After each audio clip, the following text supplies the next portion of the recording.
All right, can you tell me a little bit about who you are and what you do?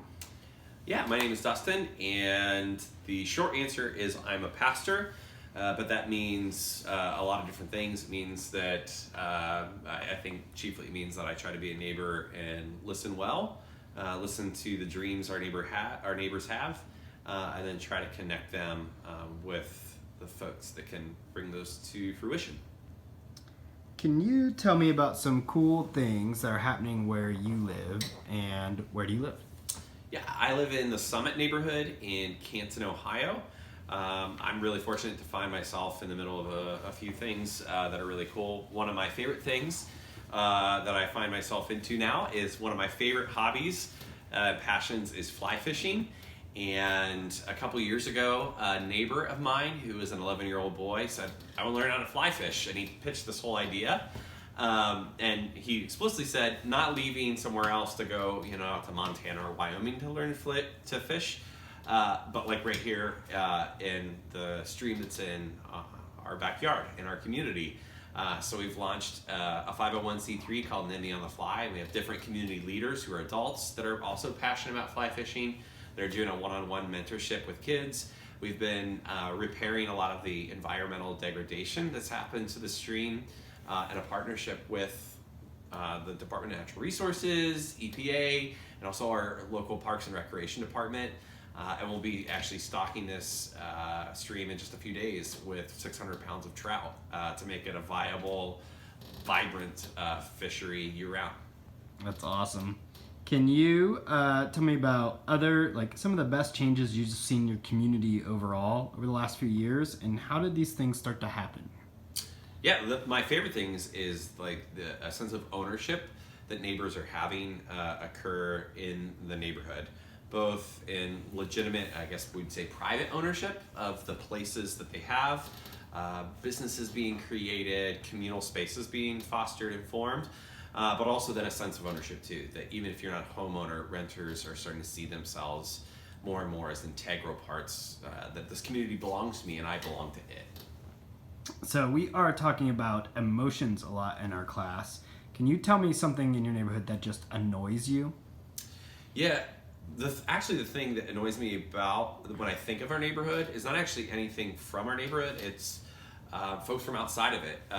When people that are in leadership positions in our city, our community, might have some really good ideas and the best intentions, but they don't actually do a whole lot of listening to the people that live here that those ideas would affect the most. That's kind of frustrating. And so for me, it's just been a journey of listening is always best. And so when our leaders don't listen to our neighbors, it's pretty hurtful and frustrating. If you could make just one problem just disappear right now from your community, what would it be and why? It would be that. I mean, it would be decisions being made about our neighborhood from folks that don't actually live in it.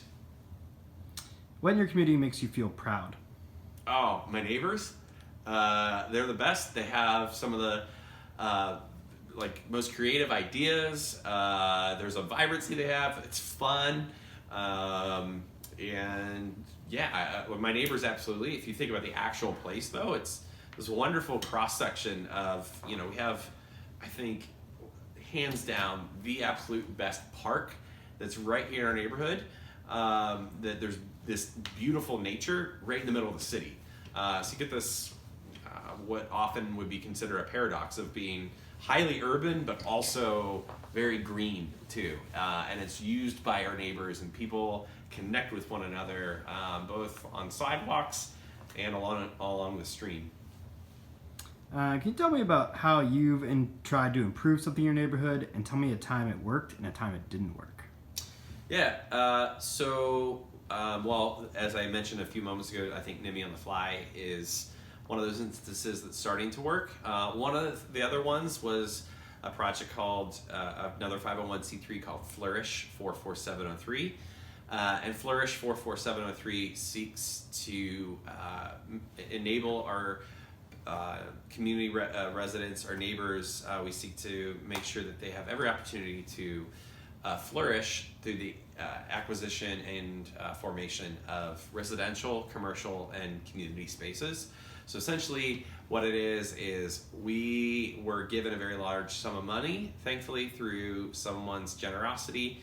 We bought a blighted abandoned house, totally remodeled that, and sold it at no interest rate to some of our neighbors that didn't qualify for traditional home loan.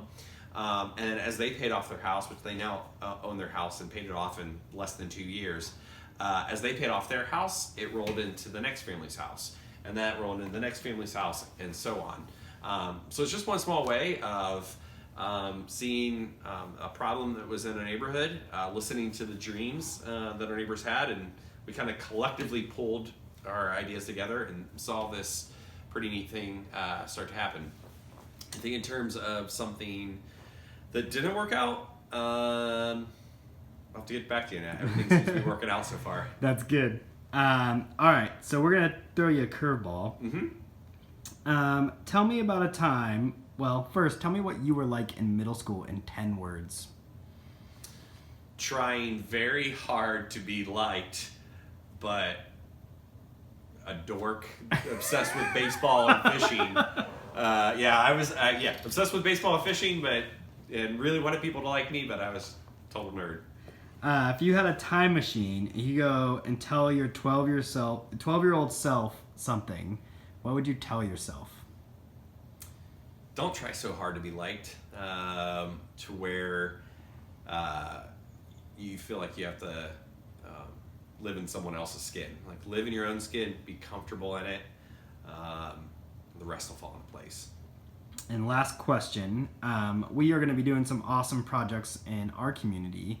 What advice or what tip would you give for someone starting a project? Listen to the people that it's going to affect the most, and no idea is too lofty or big. When you connect in with more and more people, listening and introducing people to the dream, you'll be surprised of how many folks want to jump on board with that. When you have the enthusiasm and passion about that, people will get on board, and you'll start to see some pretty cool things happen.